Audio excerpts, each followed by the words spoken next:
Good morning to all of you. Welcome in Lakshya online video classes. इससे previous class में हम लोग alternating जो क्वांटिटी का बेसिक ये टर्म्स हम लोग डिफाइन किए थे। आज हम लोग RMS value, average value, form factor और पिक फैक्टर के बारे में जानेंगे कि आरएमएस वैल्यू क्या होता है, एवरेज वैल्यू क्या होता है, फॉर्म फैक्टर किसे बोलते हैं, पिक फैक्टर किसे बोलते हैं, किसी भी साइनोसॉइडल जे वेव का हम लोग फॉर्म फैक्टर और पिक फैक्टर का वैल्यू कैसे कैलकुलेट करेंगे।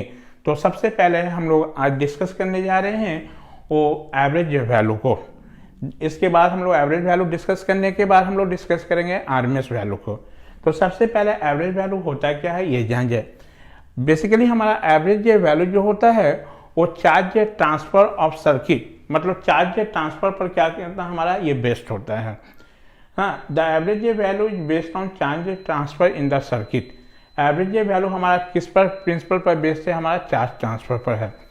ऐसा जो वोल्टेज, ठीक है, ऐसा वोल्टेज जिस वोल्टेज पर एसी के केस में हमारा चार्ज ट्रांसफर, यदि हमारा चार्ज ट्रांसफर डीसी के केस में हमारा, यदि हमारा, पहले इसको डिफाइन करते हैं उसके बाद बताते हैं। But the voltage at which charge transfer in AC circuit is equal to charge transfer in DC circuit. ऐसा हमारा वोल्टेज जिस वोल्टेज पर हमारा एसी के केस में चार्ज ट्रांसफर यदि इक्वल हो जाए हमारा charge transfer in DC circuit, यानी जिस वोल्टेज पर हमारा एसी जे सर्किट और डीसी जे सर्किट के केस में चार्ज ट्रांसफर का वैल्यू सेम हो जाए हमारा, तो उस वोल्टेज को हम क्या बोलेंगे, आपको एवरेज वोल्टेज बोलेंगे। ठीक है, सपोज कर लो कि मान लो कि हमारा 10 वोल्ट पर हमारा डीसी में चार्ज ट्रांसफर हुआ, उसी जो वोल्टेज पर एसी में भी जो चार्ज ट्रांसफर हो जाए तो हमारा जो वोल्टेज जो कहलाएगा उस वोल्टेज को हम क्या कह देंगे, एवरेज वोल्टेज।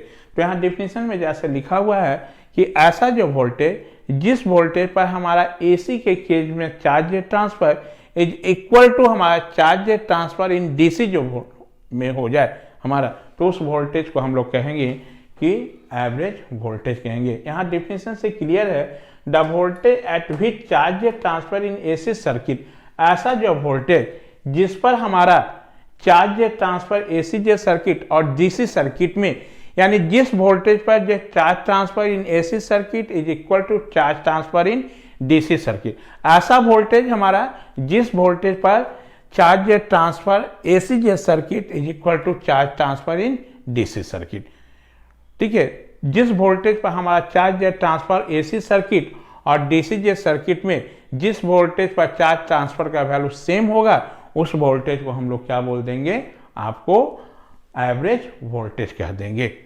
तो एवरेज वोल्टेज होने के लिए कंडीशन क्या है हमारा कि चार्ज ट्रांसफर इन एसी जे circuit is equal to charge transfer in DC circuit. यदि इस कंडीशन को सेटिस्फाइड करेगा तो हम कहेंगे कि वो जो वोल्टेज जिस वोल्टेज पर चार्ज ट्रांसफर एसी सर्किट और डीसी सर्किट में equal amount of charge transfer जिस वोल्टेज पर होगा उस वोल्टेज को हम कहेंगे एवरेज वोल्टेज।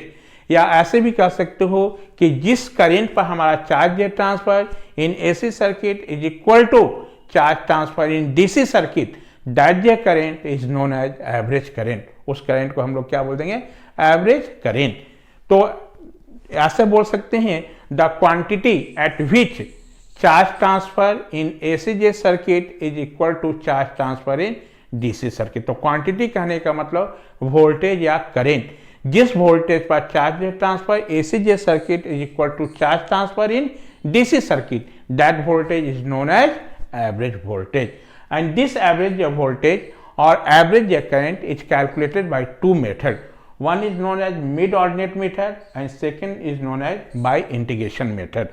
तो कैसे हम लोग कैलकुलेट करेंगे मिड ऑर्डिनेट मेथड से और ऑर्डिनेट मेथड से एवरेज वैल्यू कैसे कैलकुलेट करेंगे, तो इसको डिस्कस करने के लिए हमने क्या किया है आपको कि यहाँ पर हम दो सर्किट बनाए हुए हैं।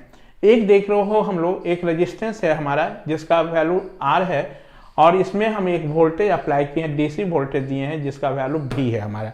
तो इससे करंट जो पास हुआ वो डीसी करंट I है हमारा। ठीक है, सेम जो रेजिस्टेंस में हम लोग एसी वोल्टेज अप्लाई किए तो इससे जो करंट होगा वो क्या होगा, इंस्टेंटेनियस करंट होगा हमारा।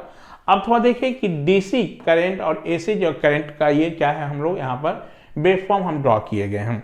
ऐसा जो करंट जिसका जो मैग्नीट्यूड एवरी इंस्टेंट पर हमारा सेम हो, तो ऐसे जो करंट को हम लोग बोलते हैं डीसी करंट। यानी डीसी जो करंट जो होगा उसका जो मैग्नीट्यूड और डायरेक्शन हमारा क्या होगा, आपका सेम होगा। मैग्नीट्यूड और डायरेक्शन आपका कभी भी चेंज नहीं होगा हमारा। तो ऐसा करंट जिसका मैग्नीट्यूड और डायरेक्शन हमारा क्या हो, सेम हो हमारा, तो ऐसे करंट को हम लोग बोलते हैं डायरेक्ट जो है करंट, डीसी करंट। ऐसा करंट जिसका मैग्नीट्यूड और डायरेक्शन हमारा हर एक इंस्टेंट पर आपको चेंज हो, ठीक है, तो ऐसे जो करंट को हम लोग बोलते हैं एसी करंट, अल्टरनेटिंग करंट। जैसे यहाँ पर देख रहे हो, इस करंट हमारा जो है मैग्नीट्यूड हर एक इंस्टेंट पर इसका क्या है, सेम है, और ये एक ही डायरेक्शन में हो रहा है। लेकिन यदि हम एसी करंट की बात करें तो हर एक इंस्टेंट पर इसका करंट का मैग्नीट्यूड अलग अलग है हमारा, और इसका थोड़ा डायरेक्शन देखें हमारा क्या है, वो सेम नहीं है। वो दोनों डायरेक्शन, पॉजिटिव डायरेक्शन भी है और नेगेटिव डायरेक्शन, जबकि ये वन ही डायरेक्शन में है। तो हम कह सकते हैं कि डीसी करंट जो होगा वो वन डायरेक्शन होगा और एसी करंट जो होगा वो बाई डायरेक्शन होगा हमारा, ठीक है। तो इसको समझने के लिए कि एवरेज वैल्यू क्या होता है, तो एवरेज वैल्यू को समझने के लिए हमने बताया कि average value is based on किस पे, चार्ज ट्रांसफर पर। ये चार्ज ट्रांसफर पर बेस्ड है हमारा, ठीक है। ऐसा जो वोल्टेज, ठीक है, ऐसा वोल्टेज जिस वोल्टेज पर हमारा चार्ज ट्रांसफर इन एसी जे circuit is equal to charge transfer in DC circuit. लेकिन कुछ कंडीशन है। कंडीशन ये है कि दोनों के केस में रेजिस्टेंस का वैल्यू क्या होना चाहिए, सेम होना चाहिए, और दोनों हमारा जो होना चाहिए वो सेम टाइम के लिए ऑपरेट होना चाहिए, ठीक है। दोनों क्या होना चाहिए, सेम टाइम के लिए ऑपरेट होना चाहिए। तो मान लिए कि हम लोग दोनों के केस का रेजिस्टेंस का वैल्यू क्या है, सेम है, आर रखें। एक में हम डीसी जे करंट फ्लो करा रहे हैं, एक में हम एसी करंट फ्लो करा रहे हैं। ये हम वेवफॉर्म बनाए हुए हैं। मान लो, सपोज कर लो कि इस डीसी जो को हम लोग कैपिटल टी सेकेंड के लिए ऑपरेट कराएं, और इस एसी करंट को भी हम कैपिटल टी सेकेंड के लिए ऑपरेट कराएं, ठीक है। मतलब एक साइकिल के लिए हम लोग ऑपरेट करा रहे हैं। तो अब थोड़ा सोचो कि एक कैपिटल जो साइकिल के लिए जब हम ऑपरेट करेंगे, तो इस कैपिटल टी के लिए हर एक इंस्टेंट पर हमारा क्या, इसका मैग्नीट्यूड सेम है हमारा क्या, एसी के केस में, जबकि डीसी के केस में हर एक इंस्टेंट पर इसका वैल्यू देखो तो हमारा क्या हो, सेम है हमारा। तो हम क्या किए, एवरेज वैल्यू कैलकुलेट करने के लिए ये टाइम जो हमारा एक कंप्लीट साइकिल को हम n इक्वल पार्ट में डिवाइड कर दिए, इक्वल पार्ट में डिवाइड किए, यानी n स्ट्रिप्स काट लिए। तो एक स्ट्रिप जो होगा हमारा वो क्या होगा, t/n सेकेंड का होगा हमारा हर एक स्ट्रिप। तो t/n सेकेंड का ये स्ट्रिप हुआ हमारा, ये भी स्ट्रिप t/n का होगा, ये भी t/n का हुआ हमारा स्ट्रिप। अब इसमें हम लोग क्या किए, मिड ऑर्डिनेट मेथड से हम लोग ये जो स्ट्रिप काटे इसका हम एवरेज वैल्यू निकाल लिए, मीन वैल्यू। तो इसका मीन जब निकालोगे करंट हमारा, तो क्या होगा, ये हमारा I1 होगा, ये इसका I2 होगा, ये I3 होगा, ये I4 होगा, ऐसे ऐसे कहाँ तक, IN तक होगा हमारा। अब देखो, यदि हम t सेकेंड की बात करें तो t J second for DC के लिए यदि जो चार्ज जो ट्रांसफर होगा उसका वैल्यू कितना होगा, I इंटू टी हो जाएगा। और ये जो t जे सेकेंड के लिए होगा जो हमारा, तो ये क्या टोटल हमारा यहाँ तक n इक्वल पार्ट में जो डिवाइड किए उस सबको जोड़ दो हमारा। तो एसी के केस में हमारा जो charge transfer for t second के लिए होगा उसका जो वैल्यू हमारा कितना हो जाएगा, चार्ज ट्रांसफर इन एसी जे सर्किट फॉर t सेकेंड के लिए, तो I1 into t/n plus I2 into t/n plus I3 into t/n up to IN into t/n हमारा। और हमारा क्या है, एवरेज वैल्यू होने के लिए कंडीशन क्या था हमारा, ऐसा जो वोल्टेज या ऐसा जो कहें जिस पर charge transfer in AC circuit equal to charge transfer in क्या, डीसी सर्किट हमारा। तो ये charge transfer in DC circuit equal to charge transfer in क्या, AC circuit. Now Q DC equal to Q AC, ये दोनों के हम equate कर लिए। तो ये जो हमारा करंट निकला I हमारा, इसी जो करंट को हम बोल रहे हैं क्या, एवरेज करंट, ठीक है। एवरेज करंट देखो कितना आया, I1 plus I2 plus I3 up to कितना IN बाई क्या n। मान लो जैसे कि आप मीन वैल्यू निकालते हो, तो मीन वैल्यू जब निकालते हो तो 10 इक्वल जब पार्ट में डिवाइड किए, तो 10 इक्वल पार्ट में डिवाइड किए तो उसके कॉरस्पॉन्डिंग हमको क्या होगा, इंस्टेंटेनियस करंट होगा हमारा। वो सारे करंट को हम जोड़ दें और उसको नंबर से डिवाइड कर दो तो उसका क्या, मीन वैल्यू मिल जाएगा। तो मिड ऑर्डिनेट मेथड में करना क्या है आपको, मिड ऑर्डिनेट मेथड में करने के लिए हम लोग क्या किए कि ये अल्टरनेटिंग जो क्वांटिटी था हमको, उसको हम n इक्वल स्ट्रिप में डिवाइड किए। n इक्वल स्ट्रिप डिवाइड करने के बाद हम लोग यहाँ से यहाँ तक के लिए इसका हम एवरेज करंट निकाल लिए इस स्ट्रिप का, यहाँ पर एवरेज करंट निकाल लिए हम लोग। अब ये 40 सेकेंड के लिए यदि करें तो t सेकेंड के लिए हमारा इसके ड्यूरेशन में वो जो करंट जो हुआ वो क्या होगा, I1 I2 I3 up to कितना IN तक होगा हमारा। और सब करंट के चलते जो चार्ज ट्रांसफर होगा उसको हम सम कर दें तो फॉर टोटल t के लिए हमको निकल जाएगा। तो हमारा DC के लिए हमारा क्या हो गया, I इंटू कितना t ये, और AC के लिए इसी जो टाइम को हम लोग कितना n इक्वल पार्ट में डिवाइड किए तो n इक्वल जो पार्ट के चलते हमारा कितना जो चार्ज ट्रांसफर होगा वो सारे का सम कर दें तो हमारा 40 सेकेंड के लिए निकल जाएगा। तो इसके लिए हमारा कितना होगा, फॉर I1 के लिए I1 into t by n plus I2 into t by n plus इतना I3 into t by up to कितना इतना। और एवरेज होने के लिए क्या होना चाहिए आपका कि charge transfer in AC circuit equal to charge transfer in DC circuit. Condition क्या था कि दोनों का रेजिस्टेंस का वैल्यू सेम होना चाहिए था और दोनों सेम टाइम के लिए ऑपरेट, दोनों देखिए सेम टाइम के लिए ऑपरेट कराए हैं, 40 सेकेंड के लिए इसको भी t सेकेंड के लिए।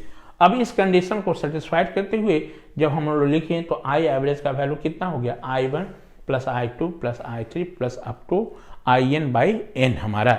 यानी मीन ऑर्डिनल मेथड से जब हम वैल्यू निकालेंगे तो सबसे पहले क्या करेंगे, वो जो वेवफॉर्म दिया हुआ है उसको हम n इक्वल पार्ट्स में डिवाइड कर देंगे और n इक्वल पार्ट डिवाइड करने के बाद हमारा उस स्ट्रिप का हम लोग एवरेज वैल्यू निकाल लेंगे और एवरेज वैल्यू निकालने के बाद उसका जो है एवरेज जो करंट आएगा हमारा उस सारे का सम करके n से डिवाइड कर लेंगे तो हमको क्या मिल जाएगा, एवरेज करंट का वैल्यू मिल जाएगा। सिमिलरली V एवरेज का वैल्यू कितना, V1 plus V2 plus V3 plus कितना Vn बाई n होगा हमारा। ये आपका ये हमारा दूसरा है इंटीग्रेशन मेथड से। तो इंटीग्रेशन जो मेथड से फाइंड करने के लिए हम लोग एवरेज वैल्यू की इस फॉर्मूला को यूज करेंगे, average value equal to area of the curve divided by base length. ठीक है, एक हम नॉन साइनसॉइडल जो वेवफॉर्म लिए हुए हैं, मान लो इसी का हमको एवरेज वैल्यू कैलकुलेट करना है। तो सबसे पहले मान लो हम एक कंप्लीट साइकिल के लिए निकालना चाहते हैं, मान लो 40 सेकेंड के लिए हम लोग निकालना चाहते हैं। तो 30 सेकेंड तक निकालने के लिए इसमें क्या किए, हम एक स्ट्रिप इसमें काट लिए और स्ट्रिप का मान लिया कि बिल्ट हमारा dt है हमारा। ठीक है, यदि बिल्ट dt है और इसका एरिया हमारा क्या, हम करंट का वेवफॉर्म बनाए हुए हैं तो इसका एरिया जो हो जाएगा I इंटू कितना हो जाएगा dt हमारा। और इसको हम लोग कहाँ तक ऑपरेट किए हैं, हम लोग 0 से 30 सेकेंड के लिए निकालना चाहते हैं, मान लो हम यहाँ तक निकालें तो इसको यहाँ से लेके यहाँ तक इंटीग्रेट कर दो तो ओवरऑल एरिया निकल जाएगा हमारा 40 सेकेंड के लिए। तो एरिया इसका स्ट्रिप का हो गया हमारा क्या, यदि एक साइकिल का पूरे साइकिल का एरिया निकालना होगा तो हम क्या करेंगे, एक स्मॉल सेक्शन कंसिडर कर लें, उस स्मॉल सेक्शन का एरिया निकाल दें और उस एरिया को इंटीग्रेट कर दें हम कहाँ तक, जहाँ तक हमको निकालना है उस पीरियड तक यदि हम उसको इंटीग्रेट कर दें तो साइकिल का पूरा एरिया निकल जाएगा। तो यहाँ पर यदि इस बात करें, ये नॉन साइनसॉइडल वेवफॉर्म है हमारा, यदि हम इसका एरिया निकाल लें तो एरिया का वैल्यू कितना होगा, देखो लेंथ इंटू ब्रेथ, तो ब्रेथ का वैल्यू dt और लेंथ हो गया क्या, इस एक्सिस पर हमारा करंट IT है तो एरिया का जो वैल्यू हो जाएगा IT इंटू कितना dt हो गया। ठीक है, और चूंकि हमको निकालना है कहाँ तक, इसको 0 से 30 सेकेंड के लिए हम बात कर रहे हैं 40 सेकेंड के लिए, इसलिए इंटीग्रेट कर दिए कितना 0 से t के लिए।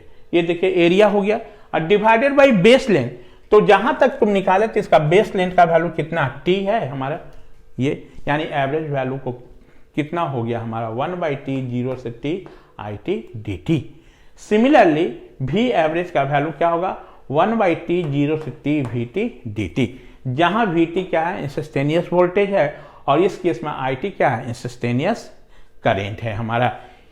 ठीक है, तो वो देख लेंगे वो हमारा ये जो ग्राफ हमारा है वो कैसा है हमारा। यदि मान लो हम सिमेट्रिकल ये वेव है हमारा, जैसे कि हम साइनोसाइडल वेव की बात करें, जो साइनोसाइडल ये वेव का आप निकालोगे एक कंप्लीट साइकिल का, तो एक कंप्लीट साइकिल का हमारा साइनोसाइडल सिमेट्रिकल ये वेव का हमेशा एवरेज जो वैल्यू होगा वो 0 होगा। क्यों, इसलिए 0 होगा कि हमने बताया कि area of the curve divided by base length निकाल लो, तो बेस लेंथ आपका 1/2 पाई और एरिया निकालोगे तो एरिया निकालोगे देखो तो पॉजिटिव का एरिया और निगेटिव का एरिया तो सेम होगा, तो दोनों का एरिया तो कैंसिल हो जाएगा हमारा, तो नेट वैल्यू क्या हो जाएगा 0 हो जाएगा। तो सिमेट्रिकल ये वेव के केस में जब हमको एवरेज वैल्यू निकालना होता है तो सिर्फ हम लोग हाफ साइकिल ही कंसीडर करेंगे। सिर्फ क्या करेंगे? हाफ साइकिल ही कंसीडर करेंगे। तो सिमेट्रिकल वेव के केस में सिर्फ हम लोग हाफ साइकिल का ही एंगल को कंसीडर करेंगे। जैसे इस केस में यदि ये वेव देखें तो ये हमारा सिमेट्रिकल वेव है हमारा, तो इस केस में एवरेज वैल्यू यदि कंप्लीट साइकिल का निकालोगे तो कंप्लीट साइकिल का एवरेज वैल्यू का वैल्यू क्या हो जाएगा? 0 हो जाएगा। इसलिए एनालिसिस करते इस समय जब हम इसका एवरेज वैल्यू निकालेंगे सिमेट्रिकल वेव का, तो उस समय सिर्फ हम हाफ ही साइकिल कंसीडर करेंगे। तो हाफ साइकिल क्या पॉजिटिव, तो हाफ साइकिल मतलब 0 से कितना? पाई, यानी बेस लेंथ कितना हो जाएगा? पाई, और एरिया का जो वैल्यू हो जाएगा हमारा इस केस में, क्योंकि ये वोल्टेज का है तो यहाँ भी एवरेज निकलेगा हमारा। यदि करंट का रहेगा वेव फॉर्म तो हमारा वहां से आई एवरेज कैलकुलेट होगा। यदि वोल्टेज का वेव फॉर्म होगा तो वहां से हम लोग वोल्टेज का एवरेज वैल्यू निकालेंगे। तो इस केस में भी एवरेज का फॉर्मूला जो बन जाएगा वो कितना? 1/पाई 0 से पाई VT d थीटा, जहां VT क्या है? इंस्टेंटेनियस वोल्टेज है, और इंस्टेंटेनियस वोल्टेज आपका इस ग्राफ का जो होगा उसका equation Vm sin omega T, omega T को हम थीटा से रिप्लेस कर दिए हैं, यानी VT को आप लिख सकते हैं Vm sin थीटा V। लेकिन जब हमारा अनसिमेट्रिकल वेव होगा और अनसिमेट्रिकल वेव का हम लोग एवरेज वैल्यू कैलकुलेट कर रहे हैं, तो उस समय हम लोग कंप्लीट जे साइकिल का आपका टाइम पीरियड कंसीडर करेंगे। उस समय हम लोग कंप्लीट जे साइकिल का एंगल को कंसीडर, तो वो भी डिपेंड करेगा कब आपको टाइम का फॉर्मूला ये कब यूज करना है, कब हम एंगल का फॉर्मूला यूज करेंगे।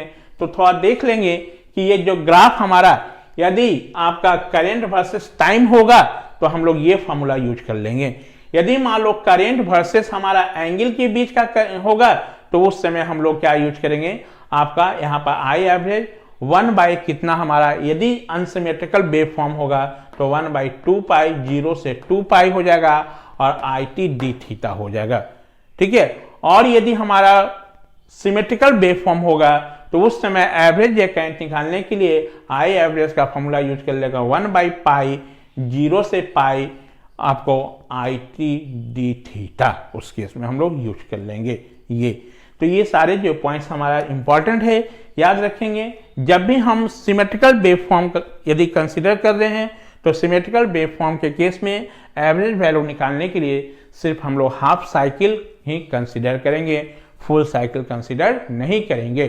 फुल साइकिल के केस में average value of symmetrical wave is always 0, हमेशा क्या होगा? हमारा 0 होगा हमारा। तो यहां से हम लोग सबसे पहले क्या अब डिस्कस किए, हम लोग जाने कि एवरेज वैल्यू होता क्या है। तो once again I will repeat you, average value is based on charge transfer. ये किस पर बेस्ड है? हमारा चार्ज ट्रांसफर पर है। ऐसा जो वोल्टेज, जिस वोल्टेज पर हमारा charge transfer in AC circuit is equal to charge transfer in DC circuit, provided that कि दोनों के केस में हमारा रेजिस्टेंस का वैल्यू सेम होना चाहिए और सेम टाइम के लिए ऑपरेट होना चाहिए। ये कंडीशन है, यानी एवरेज वैल्यू निकालने के लिए इस कंडीशन को सेटिस्फाइड करना चाहिए। QDC इक्वल टू कितना? QAC। तो हमने एक DC सर्किट लिया, एक AC सर्किट। हम DC के लिए यहाँ पर देखो DC वोल्टेज अप्लाई किए हैं, रेजिस्टेंस का वैल्यू दोनों में सेम रखे हैं, और यहाँ पर एक AC है। जब भी AC अप्लाई करोगे तो इस वोल्टेज का equation VT equal to Vm sin omega, और DC के केस में हमारा क्या होगा? आपका VT, यही VT का वैल्यू V होगा हमारा, कैपिटल V। ठीक है। तो DC के केस में आपका RMS वैल्यू बोलो या एवरेज वैल्यू बोलो या मैक्सिमम वैल्यू बोलो, वो सब हमारा क्या होता है? सेम होता है। लेकिन आपका AC के केस में आपका इंस्टेंटेनियस वैल्यू, RMS वैल्यू और मैक्सिमम वैल्यू ये सेम नहीं होता है हमारा। ठीक है। तो हमने 2 सर्किट यहाँ बनाया, एक DC सर्किट बना दिए, एक AC सर्किट। मान लो DC सर्किट को हम लोग सेम टाइम के लिए ऑपरेट के लिए 40 सेकेंड के लिए, इसको भी हम T सेकेंड के लिए ऑपरेट कराएं। अब इस केस में हमारा कितना चार्ज ट्रांसफर होगा? तो 40 सेकेंड के लिए DC के केस में जो होगा Q का वैल्यू I इंटू कितना? T होगा हमारा। अब फॉर AC के लिए तो ये T जे सेकेंड के लिए हर एक जे टाइम पर इसका जो मैग्नीट्यूड तो सेम नहीं है हमारा। तो इसके लिए हम लोग क्या किए कि इस 30 जे सेकेंड को हम n इक्वल स्ट्रिप्स में डिवाइड कर दिए। n इक्वल स्ट्रिप में डिवाइड करने के बाद उसका हम एवरेज करंट निकाल लिए, मतलब मीन करंट निकाल लिए। ठीक है। एवरेज या करंट निकालने के बाद इतने सेकेंड के लिए उसको हम लोग क्या लिए, कितना हमारा चार्ज ट्रांसफर होगा वो कैलकुलेट कर लिए। तो charge transfer in AC circuit 40 second के लिए कितना होगा, I1 into t by n, क्योंकि एन इक्वल में बांटो हो, I2 इतना अप टू कितना IN आपका टी बाई एन। इस कंडीशन को सेटिस्फाइड किए तो हम लोग कितना मिल गया, ये फॉर्मूला बना। और आपका सिमिलरली भी एवरेज का वैल्यू ये होगा।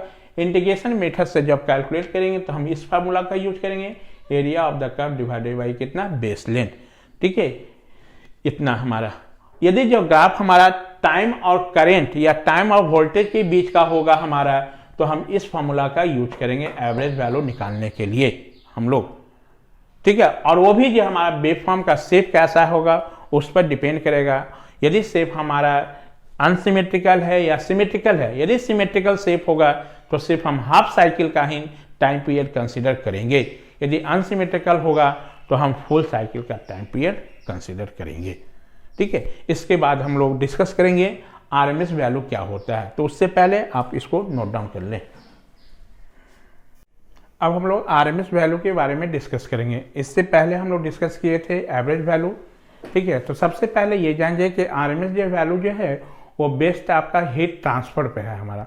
वो क्या था, हमारा चार्ज ट्रांसफर पर था। आपका एवरेज वैल्यू ये किस पर है, हमारा हीट आपका ट्रांसफर पर बेस्ड है हमारा। तो RMS value is based on किस पे, हीटिंग इफेक्ट पर हमारा है। ठीक है, यहाँ पर कहते हैं इसको कि ऐसा वोल्टेज जिस वोल्टेज पर हमारा हीट जेट develop in AC circuit is equal to heat develop in DC circuit.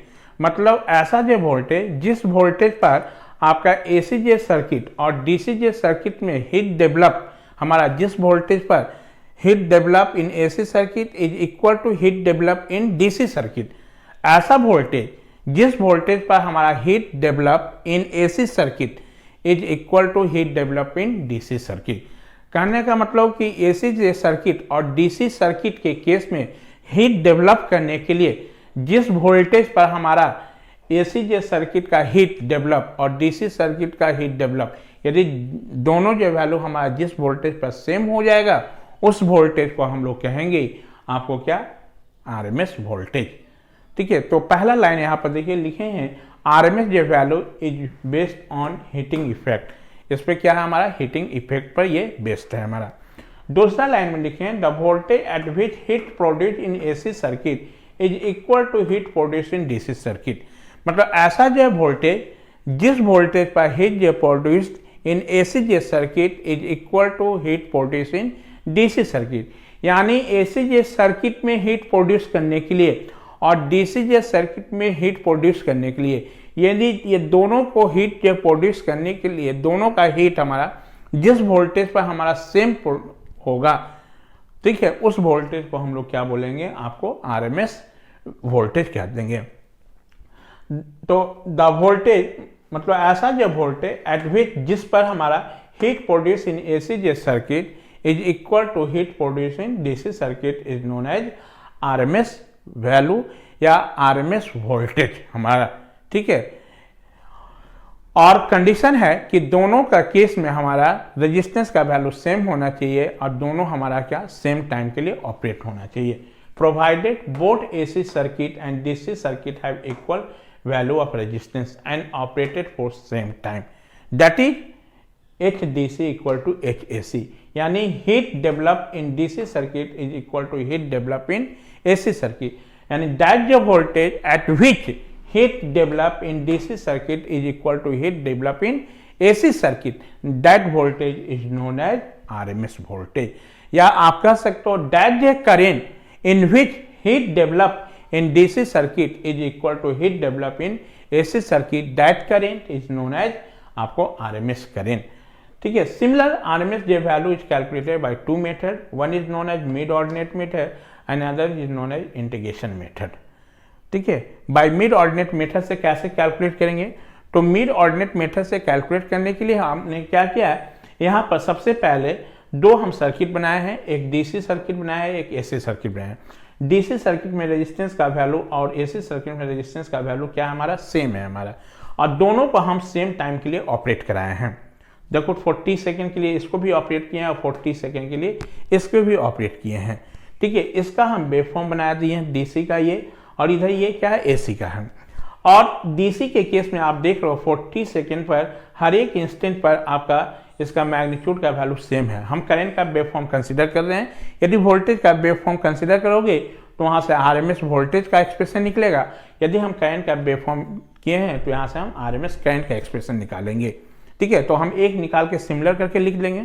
अब देखो फॉर डीसी सर्किट के लिए हमारा कितना हमारा हीट डेवलप होगा, तो हीट डेवलप का फॉर्मूला होता है आई स्क्वायर आर इंटू टी। तो heat develop for DC circuit में कितना आई स्क्वायर आर इंटू टी। लेकिन एसी सर्किट में क्या हमारा करंट सब जगह सेम है, हमारा क्या नहीं है। तो इसके लिए हमने क्या किया कि एक कंप्लीट जो साइकिल 30 सेकेंड का जो है इसको हम n इक्वल पार्ट में डिवाइड कर दिए, यानी n स्टेप्स में डिवाइड किए। तो हर एक स्टेप का जो हमारा लेंथ जो होगा बिट जो होगा वो t/n हो जाएगा, जो देखिए यहाँ पर दिखाए हुए हैं। अब ये जो बिट तुम काटे, इस बिट का हम क्या निकाल लिए, एवरेज करंट निकाल लिए, मीन करंट निकाल लिए। ठीक है, तो मीन करंट का वैल्यू क्या हो गया हमारा I1 I2 I3 I4 इतना। अब इस करंट के चलते हमारा कितना हीट डेवलप होगा, इस करंट के चलते कितना हीट डेवलप होगा, और 40 सेकेंड के लिए कितना हीट डेवलप होगा वो हम निकाल लें। और उस केस में हमारा एसी के केस में हमारा कितना हीट आपका डेवलप होगा, तो एसी के केस में हीट जो प्रोड्यूस होगा 40 सेकेंड के लिए उसका वैल्यू कितना I1 स्क्वायर RT/n हमारा, कि नहीं। 4n स्टेप्स के लिए काटे तो इतना के लिए हर एक स्टेप का मीन वैल्यू निकालोगे तो इस करंट के चलते कितना हीट डेवलप होगा हमारा, इसके चलते कितना होगा, इसके चलते 4n इक्वल पार्ट के लिए सबको हम जोड़ दे तो एसी के केस में कितना हीट डेवलप होगा वो पता चल जाएगा हमारा। तो एसी के केस में I1 स्क्वायर RT/n प्लस इतना I2 स्क्वायर RT/n प्लस कितना IN स्क्वायर RT/n। यहाँ से थोड़ा देखो क्या है कॉमन, हमारा R इंटू टी कॉमन है, हम कॉमन ले लिए तो HAC का वैल्यू इतना आया।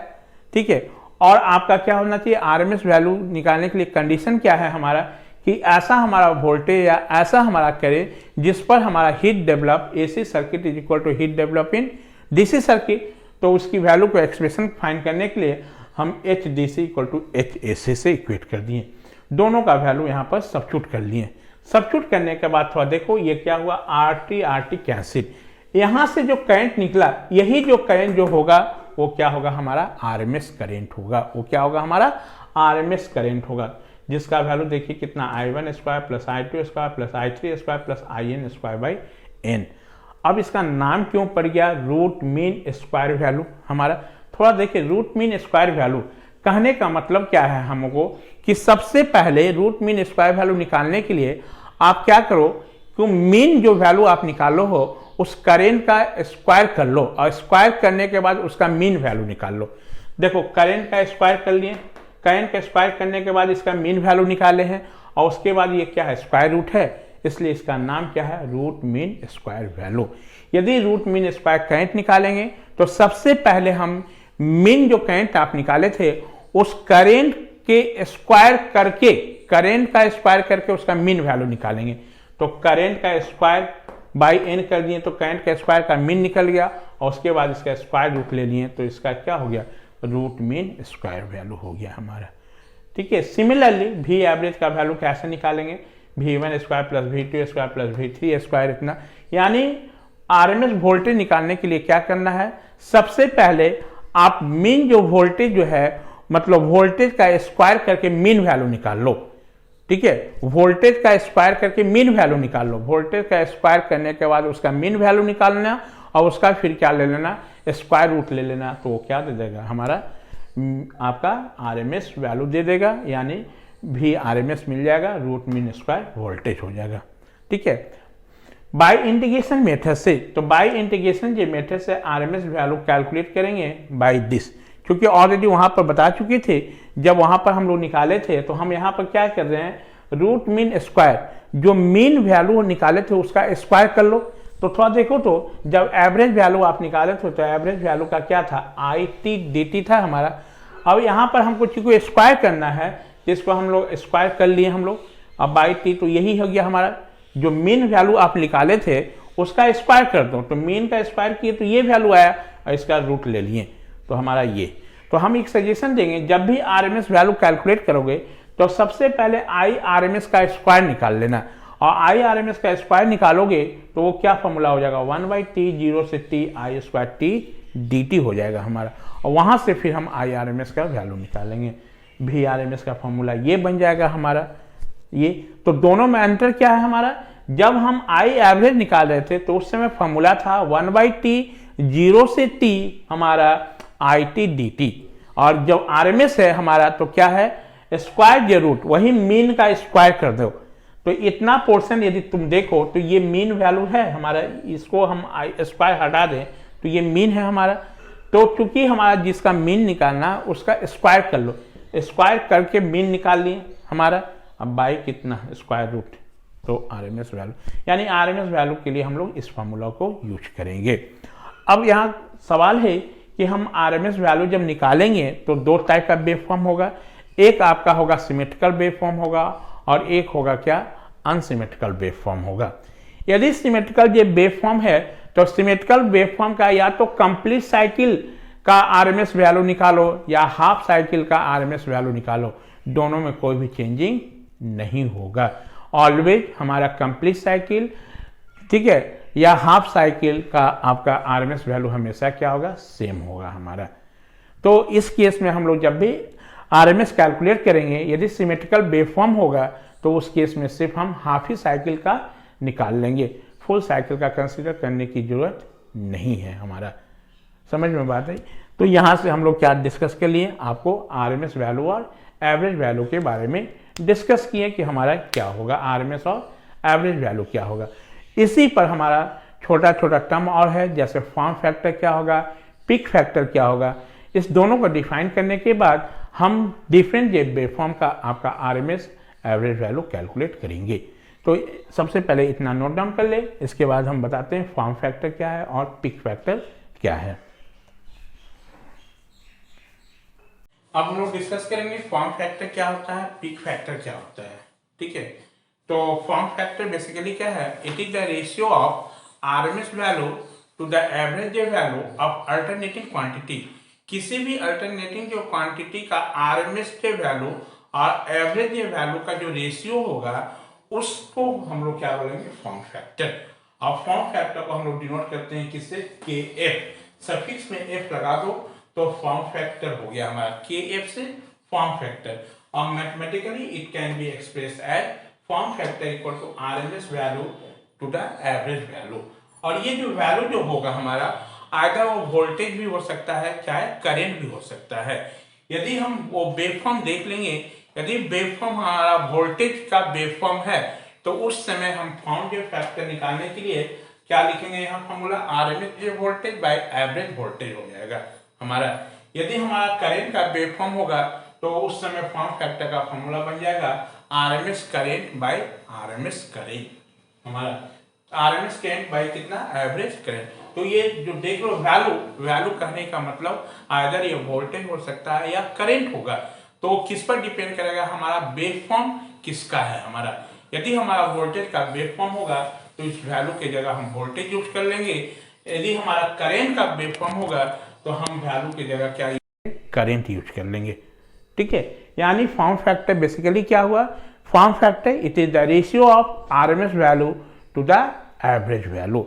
आरएमएस वैल्यू और एवरेज वैल्यू का जो रेशियो होगा, इस रेशियो को हम लोग बोलेंगे फॉर्म फैक्टर। और फॉर्म फैक्टर को हम किससे डिनोट करेंगे, केएफ से डिनोट करेंगे। और मैथमेटिकली इसको हम लोग ऐसे केएफ का वैल्यू कितना, RMS value by average value. दूसरा हमारा क्या है, पिक फैक्टर। तो पिक का नाम से ही पता चल रहा है, जब भी फैक्टर होगा तो दो का रेशियो होगा।